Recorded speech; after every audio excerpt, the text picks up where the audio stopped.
Ladies and gentlemen, I stand before you tonight not as an outlaw, not as a soldier, but as a man who has outlived his time.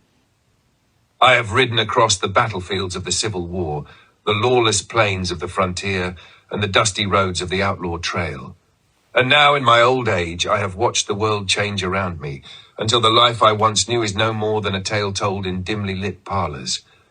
I was born in 1843, in Clay County, Missouri, on a quiet farm where my father, a Baptist preacher, read scripture by candlelight, and my mother, Zerelda, ruled the house with a will of iron. Before I could even walk, I was thrown onto a horse's back, and by the time I was old enough to speak, I could ride bareback as fast as the wind through the Missouri hills. Those were the days of boyhood adventures. My brother Jesse was 4 years younger. Perhaps you've heard of him. We spent our summers swimming in the cool, clear waters of the creek near our home, diving from rocks, chasing minnows, and laughing like we had all the time in the world. But time does not wait, and the world does not care for the dreams of boys. My father left us for California in the gold rush and never returned. In his place, he left behind something that shaped me more than gold ever could: his books. Among them were the words of Shakespeare, and I read them like a starving man at a feast. Hamlet, Julius Caesar, Macbeth, their words burned into my mind. And even when I rode in the saddle as a bushwhacker, even when I stood in a courtroom decades later, I could still hear them echoing. But all the poetry in the world could not stop the storm of war. You want to hear about the war? About Quantrill, Bloody Bill Anderson, and the days when we rode with hell on our heels? You ask me that. I reckon you better understand. War ain't like the stories. It ain't clean, it ain't gallant, and it sure as hell ain't fair. I was just a boy of 18 when the war came to Missouri, but Missouri had already been a battlefield for years. Jayhawkers, Union militia, bushwhackers. We fought neighbor against neighbor, brother against brother. It was a war with no front lines, no rules, and no mercy. So I joined Quantrill's Raiders. Not because I had a choice, but because the war gave me none. We were ghosts on horseback, striking from the shadows, riding hard, vanishing into the hills before the smoke cleared. We weren't an army. We were a vengeance-driven whirlwind, taking back what the Union troops had stolen, giving them the same hell they gave us. Lawrence, Kansas, 1863. That's the one folks talk about the most. We rode in before dawn, 400 men strong, led by Quantrill himself. The town was full of Unionists, abolitionists, men who had sent their own raiders into Missouri to burn homes and kill our kin. We hit them like a storm. Gunfire in the streets, torches lighting up the sky, men falling before they could even grab their weapons. 150 men and boys lay dead before we rode out. Some called it a massacre. We called it war. And then there was Centralia, 1864. That wasn't Quantrill's raid, that was Bloody Bill Anderson's. But I was there. A train came through, full of Union soldiers on furlough. We stopped it, dragged them off one by one, and lined them up. They thought they'd be prisoners. Instead, they were executed, every last one of them. Some of the boys even scalped the dead, a message to the Union that Missouri was not theirs. You might think that was savage, but let me tell you, we were not the only ones who fought that way. The Union forces killed every guerrilla they caught. No trials, no mercy. If you wore the gray, or even if you were just suspected of helping men like us, your house burned, your family suffered, and you were left hanging from a tree. We didn't fight for generals or battlefields. We fought for revenge. We hit Union supply lines, burned down posts, ambushed soldiers in the night. We were hunted like animals, but the ones hunting us, they feared us more than they feared death itself. I rode with Quantrill, with Bloody Bill Anderson, with men who didn't expect to live to see the next winter. Jesse was younger, still green when he joined, but the war hardened him quick. He learned how to kill, how to strike first, how to never hesitate. But by 1865, the war was lost. The South fell, Quantrill was dead, and Missouri? Missouri was never the same. We didn't lay down our arms because we suddenly found peace.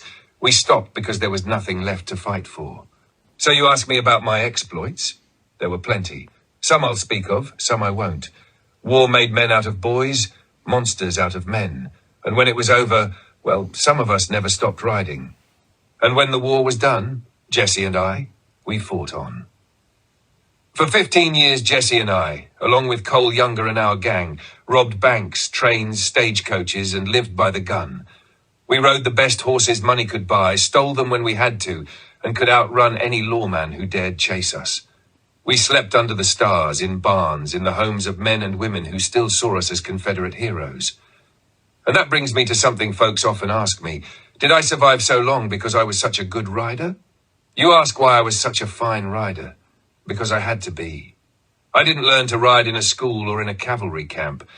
I learned bareback before I could walk, riding through the hills of Missouri with nothing but my balance and the grip of my knees. Some folks treat a horse like a tool. I treated mine like a partner. I knew how far I could push him, how to move with him, how to trust his instincts as much as my own. Now, as for Jesse, he was fast. He was fearless. But he rode like he lived, reckless, daring, sometimes without a second thought for the consequences. He could outrun most men, but he didn't read a horse the way I did. He wanted speed, I wanted control. He was good, no doubt about it. But was he as good as me? I don't reckon he'd argue it if he were here. And do I think I survived because of it? Absolutely. There were times the only thing between me and a bullet was the speed of my horse. I could ride hard when I needed to, but more importantly, I could ride smart. A good rider doesn't just know how to gallop. He knows when to slow down, when to weave, when to disappear into the brush and let the posse chase shadows. I survived because I didn't panic, didn't waste my horse, and didn't let adrenaline do my thinking for me. Many a man got himself shot because he thought a fast horse would save him. But a smart horseman? He knows that the best escape isn't always straight ahead. It's in the places the law don't think to look. And that's why I'm here, still breathing, long after most of my kind are buried beneath the dust. But time, you see, has no allegiance to men like us. The frontier was closing. The railroads, which we had once raided so easily, stretched further and further west. The telegraph sent news faster than any horse could ride. Lawmen were better organized, better armed, and less afraid. Then came Northfield, Minnesota, 1876. We rode in thinking we were unstoppable. But those townsfolk, they weren't afraid. They fought back. Cole Younger and his brothers were shot to pieces and captured, and Jesse and I... We ran for our lives, covering nearly 500 miles on foot and horseback before we made it home. What went wrong at Northfield? Hell, what didn't? We had pulled off plenty of jobs before, banks, trains, stagecoaches, always outsmarting the law, always staying one step ahead. But Northfield, that was different. That was the one that broke us. First off, we were too far from home. We weren't in Missouri or Kentucky, where folks might look the other way or even tip their hats to us. We were in Minnesota, Union Country, and we underestimated those people. See, we thought it'd be like any other town, where fear and speed would win the day.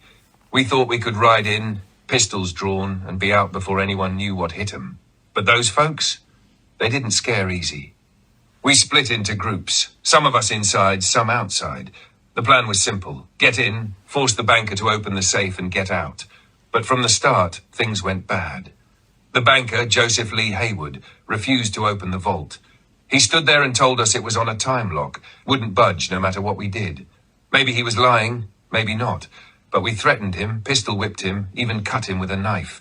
And still, that man stood his ground. Meanwhile, out in the street, the whole town figured out what was happening. Instead of running, they armed themselves. Storekeepers, blacksmiths, farmers, men who should have had no business standing up to us, grabbed their rifles, climbed onto rooftops, and started shooting. We weren't prepared for a damn war in the middle of the street. Bullets were flying from every direction, and we couldn't tell where they were coming from. The boys outside were pinned down, and inside we had nothing but an empty vault and a dead banker. That's when we knew we had to get out, fast. We barely made it to our horses, but even then, it wasn't over. The town didn't just let us ride away. They chased us for days. Posses, bounty hunters, men on horseback hunting us through the woods and prairies. We lost our way, ran low on food, and before it was all over, the Youngers were shot to pieces and captured. It was the worst damn disaster we ever had. So, what went wrong? We underestimated those people. We went in thinking it'd be another easy job, but they fought back, and they fought back hard. We were used to fear working in our favor, but Northfield didn't fear us. And because of that, the James Younger gang died in Minnesota. Only Jesse and I made it out, but we never rode with a gang like that again. After Northfield, the golden days were done. That was the beginning of the end. Jesse wanted to keep going, keep fighting, but I saw the writing on the wall. The world was moving on without us. It was during these years that I found something Jesse never had: peace. I met a woman named Annie Ralston, the daughter of a wealthy businessman from Independence, Missouri. She was educated, refined, and strong, a woman who saw more in me than an outlaw. We married in 1874, and for the first time in my life, I dreamed of something more than running. Love? A man like me doesn't get to carry much of that in his saddlebags, not when he spent his life riding from one war to the next. But yes, there was love. I loved the land I was born on, the rolling hills of Missouri, the creek where Jesse and I swam as boys, the feel of a horse beneath me and the wide open sky above. I loved my family, my mother Zerelda, as tough as they come, who held that house together through war, loss, and the Pinkertons who tried to burn it down, and Jesse, my brother, who was too wild for the world he lived in, but who I never stopped watching over, even when he wouldn't listen. And then there was Annie, my wife, the woman who saw something in me beyond the outlaw, beyond the gun. She came from a different world, educated, refined, everything I wasn't. But she chose me anyway. She gave me a home when I was ready to stop running, and a son, Robert Franklin James, who I lived long enough to see grow into a man. Yes, there was love. But love and an outlaw's life, they don't fit in the same saddle. I had to put down my guns before I could hold on to the things that mattered. And by the time I did, most of what I had loved was already gone. So yes, son, there was love, but it was a hard thing to hold on to when you're always looking over your shoulder. Honor. Now there's a word that's been stretched and bent so many ways. I sometimes wonder if anyone truly knows what it means. Did I live an honorable life? Depends on who you ask. To the Pinkertons, the lawmen, the bankers, I was a thief, a rebel, a scourge that needed to be stamped out. To the folks who lost money when Jesse and I rode through town, I reckon they'd say I was nothing more than a common criminal. But honor? Honor ain't about what the law says. It's about how a man carries himself, how he treats the ones who ride beside him, and whether he can look in the mirror without flinching. I never killed a man who didn't put himself in the fight first. I never shot a man in the back. I never turned on my own. I kept my word when I gave it, and when I saw the world changing, when I knew the outlaw days were done, I didn't lie to myself. I stepped away. I surrendered with my head held high. Sincere? I was always sincere. Whether I was riding with Quantrill, holding up a train, or sitting in a courtroom facing a judge, I never pretended to be something I wasn't. I didn't try to charm the law into letting me go. I didn't sell out my brother or my friends to save my own hide. I didn't hide behind excuses. So, was I honorable? I wasn't good in the way folks like to write about in books, but I was true to the life I lived. And that, I reckon, is the only kind of honor a man like me ever had a chance at. Regret. Now that's a word folks like to throw around. Do I regret the years I spent as an outlaw? If I say yes, I'd be a liar. If I say no, I'd be a fool. I will tell you this. A man does what he must to survive the times he's given.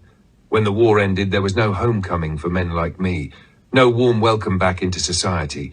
We were hunted, dispossessed, and left with nothing but the guns on our hips. If we had lain down our arms and begged for mercy, do you think the victors would have shown us any? No, sir. The banks we robbed weren't just holding money, they were holding power.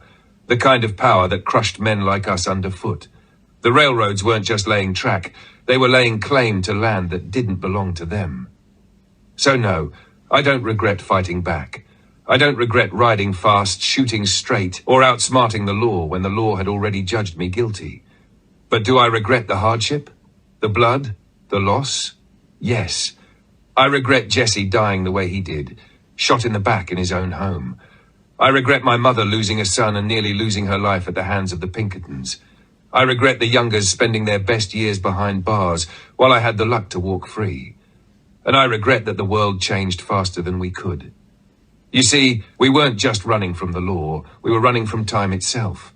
And time never loses. So if you're